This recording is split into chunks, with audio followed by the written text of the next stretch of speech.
a lot of scholarship has been devoted to the so-called Shaliach Yes. agency principle. What would you say to that? The agency principle, the agency language, Mm. when it comes to Jesus, I mean, they're praying to Jesus, they're singing to Yes. Jesus.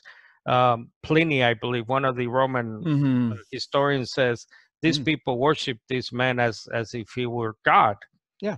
or a God. A God, probably. Yes, right. What would you say to that argument that the agency principle only goes so far to explain who Jesus really Well, was or is? yeah, he's the ultimate agent. That's not difficult. All of the sent verses are shaliach verses. God sent Jesus. That's a shaliach verse. So you have varying degrees of angels. One angel is singled out, given the title the angel of the Lord. He's very special. And Jesus is the ultimate shaliach. Every sent verse, when Jesus says, I was sent, that's a shaliach.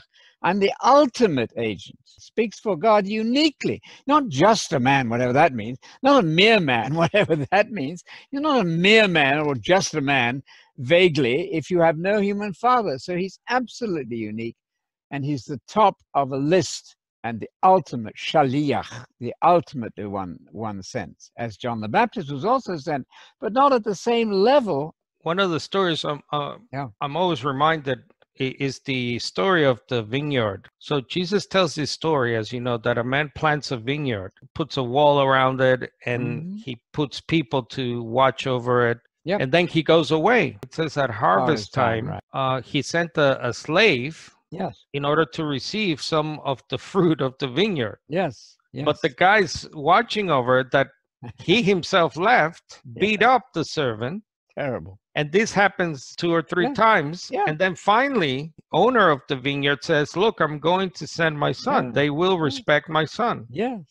And then we know what happens. So Yeah. this is similar to that Yes. situation where, yes, he's an agent, the Messiah, but he's that prophet, right, of Deuteronomy 18. He Yeah. supersedes all other agents. He's the ultimate agent. He's the senior one in the list. The others were agents too. All of those ones that God said were all shaliach at a different level. So he said, I'll send my ultimate, senior, unique son as my agent.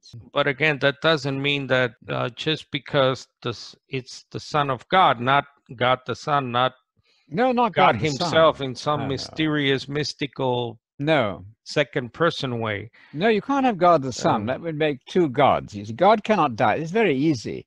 If you say that Jesus died, and most of our audience would say, of course, that's right. You're saying Jesus isn't God. God is immortal innately. He cannot die. So to say Jesus died and Jesus is God is sheer contradiction. You're just talking against yourself. I don't recommend that. Once you say Jesus died, you're saying Jesus isn't God. That's very clear. This is not difficult until the church fathers, philosophically minded church fathers, started talking about three who's in one what, three persons in one essence. And you immediately say to your friends, all right, I've got it. Where in the Bible is there a distinction between a being and a person? It doesn't exist.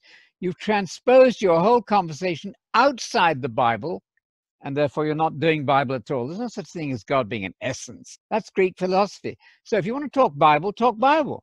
You want to talk Greek philosophy, talk Greek philosophy, but don't kid yourself that the two can be blended and mingled. They can't.